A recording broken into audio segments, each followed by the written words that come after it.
Yo, what's going on out the fight? Well, this your boy Money back with another one, man. And this one here is my post-fight thoughts on Jermell Man Charlo taking on Brian Castano for undisputed last night in one hell of a fight. Both guys went out there, man, showed heart, grit, determination, and they gave us a hell of a fight. They gave us a hell of a fight, bro. Now listen, we need to stop with all this robbery talk. All right, understand what a robbery is, man. First of all, I want to get this out the way. Understand what a robbery is. A robbery is fucking Laura when he fought Paul Williams. When you beat somebody like that about 9 rounds to 3 and they rob you, bro. You know what I mean? A clear robbery. A close fight is not a robbery, man. If you got a fight and win about 1 or 2 rounds either way, and they come back and say it's a draw, it's not a robbery. It's a 1-point swing. A 1-point swing would never be a robbery. Understand that we need to quit it. The scorecards 117, 111 was completely bullshit. Completely bullshit. You know what I mean? Nobody won that fight by 9 rounds either way. Nobody. You understand what I'm saying? But getting into the fight, man, it was one hell of a fight. And mind y'all, I have to rewatch the fight again. And I can come back with another great assessment. But I'm just giving y'all what I saw from last night because I want to drop this video. But, it was a hell of a fight, family. It was a hell of a fight. I take my hats off to both fighters. Castano came out, like we said, with his pressure style. And as I kept saying, if Castano can stand Jermell's chest, he's going to make it a tough fight for Jermell. You know what I mean? We all know Castano is a pressure fighter. He's active. He throw a lot of punches. You feel me? And his style is very entertaining. Very, very entertaining. And Castano is smart, man. Castano is smart. He got a good ring IQ. And Castano has underrated defense. He has underrated defense that I can really, really appreciate. I can really appreciate his defense. But, he was putting on his pressure towards Maul, getting him, pushing him back to the ropes. Looked like mental pressure. You know what I mean? I was kind of impressed by how he was getting Mel to the ropes. But I was kind of disappointed in Mel for him continue to let Castano push him back to the ropes without even working to push him back to the ropes. You understand what I'm saying?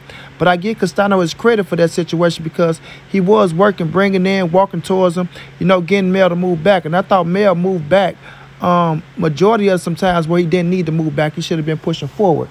You understand me? But with Jermell, he was landing good jabs when he was using his jabs. He was coming around, catching him with the hook, but he hurt him a couple times in the fight. He hurt him in the 2nd round. He caught him with a good hook, as y'all can see. He hurt him in the 10th round where he caught him with a hell of a shot where he could have pushed. And I thought Jermell could have finished him in that fight. In that round. I'm sorry. I thought Mel had Brian Castano on skates. He was on skates to where his equilibrium was gone at the same time. And Mel, he didn't push it because he said he didn't want to rush the knockout. But I thought he could have really pushed and finished Brian Castano in that 10th round because he was hitting him with some good-ass shots, but he didn't go all the way out, whether he didn't want to get countered with something or he didn't know if Brian was really out of it or not. You know what I mean? So he didn't really want to rush it and things of that nature, but he had him where he wanted him, and he didn't finish. But remember, I thought he would get the knockout in the 10th round. I thought he would have caught Brian Castano in the 10th round. Remember this, family. I said at the time that Mel probably knock him out, Brian Castano probably be up on the scorecards. You feel me? He probably be up on the scorecards. But looking at both fighters' work, man, I gave this just to my recollection. I remember I gave Brian the 1st. I gave Mel the 2nd, 3rd, and the 4th, if I believe, because I know the 4th was close where people gave it to Brian, but I thought Mel got it. And I think it was in the 3rd round where Mel was winning. It was one of them rounds where Mel was winning the whole round, but then when Brian Castano caught him with the shot, looked like he hurt Mel, but it was at the end of the bell. I didn't think that shot was big enough to steal the round. You know what I'm saying? He did catch him. It was a good shot, but I didn't think it was big enough to steal a round. That's why I got to rewatch it. And, Brian Castano got the working, man. I think from the 5, 6, 7, 8, I think I gave it to Castano, if I'm not mistaken. And then from the 9th to the 12th, I think I gave it to Charlo. But I got to rewatch it and check them rounds because it was some rounds in there that was close, man. It was some rounds in there that was close.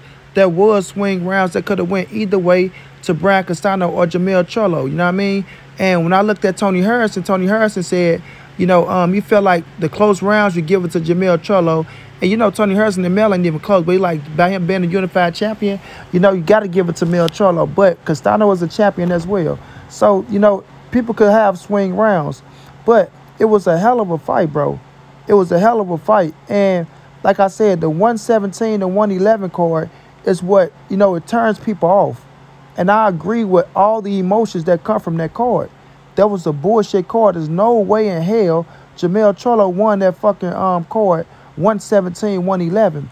But if he had it 114, 113 for Jermell, 115, 113 for Jermell, I think people would be more understanding to be like, okay, I can see it, and I'm okay with the draw. But by being 117, 111, people are screaming robbery, robbery. It doesn't mean Jermell Charlo won the fight, family. You understand what I'm saying? If he would have won the fight and they had a 117, 111, I get it. I get it. But we had a draw. We had a draw. So if that judge would have scored that thing 114, 113, I think it would sit well with y'all over the 117, 111. And that would have people saying robbery. And that would have people overlooking what Jermell did in the ring as well. Because even though Jermell wasn't as busy and he wasn't doing the work that we know him from doing, working his jab more, it take away from what he's done in the ring. And people look at him and be like, well, you didn't do enough to win that many rounds. You know what I'm saying? This, that, and the third. And like I say, you can be pissed off at the judge. Don't be pissed off at Jermell. You know what I mean? A lot of people pissed off at Jermell. And that's what I don't like, bro. That's what I don't like. We got to keep it true. We got to keep it real. Canelo was in the same position against Triple G. When they gave Canelo a card that was long in the first fight that made it a draw. And I was saying the same exact shit. If they had it a closer card with Canelo and still let Canelo win that card, then people would have been even more okay with the draw with Triple G and Canelo, because some people got the screaming robbery in that damn fight. I'm like, how can you say it's a robbery in a close fight? We got to understand what we're looking at. Even if you had Castano winning 115, 113, listen to me, family. If you had Castano winning 115, 113, that means you got Castano winning about 2 rounds, my brothers and sisters.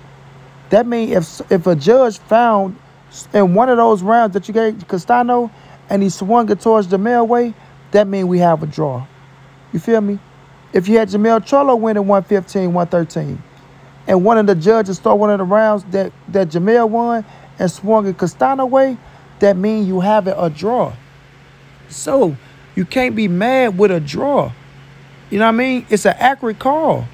It's an accurate call. I mean, even looking at the fight, my feelings watching the fight, I'm saying it's a close fucking fight, man. I'm saying that when we stream, I'm like, it's close, man. It's close. Even when people was like, oh, man, Castano winning this round, I'm listening. I'm like, bro, it's close. It's a close fight. You feel me? People, I think Jermell doing this, bro, it's close. You know what I'm saying? It's close. And they went out there, they gave us a hell of a fight, and we got a draw. I'm quite sure Brian Castano, he feel like he won. We see the post-fight interview. Jermell Charlo feel like he won. And then the people that saying, well, Derrick James knew that he needed to knock out the win. Derrick James, no, that was a way to push a fighter to go out there to try to seal the deal and go out there and try to get a drop to try to solidify a win. That doesn't mean Derrick James is saying that he feel like his fighter is losing. He's saying, I saw the unofficial, we look up, we see the unofficial scorecards. They come and say, yeah, they got him down on the unofficial scorecards. We all know the unofficial scorecards is not the real judges. They're not the real judges, my friends. So you don't get too playing to the unofficials. Just like Floyd told Tank, go out there, you need to go get him. Derrick James just told Mel, look, they got you down on the unofficials. So we never know what the judges are saying from the unofficials. But go out there and give me a knockout, man. We need a knockout to win. That's what they saying. You need a knockout to win. Go out there and give me the knockout. You feel me? And that's the push Mel to get his ass to go out there and be more active, because we all seen that Mel could have been more active. And I'm quite sure Derrick was kind of probably upset with Mel not being a little bit more active, or probably shying away from the game plan a little bit. But nonetheless, bro, it was one hell of a fight.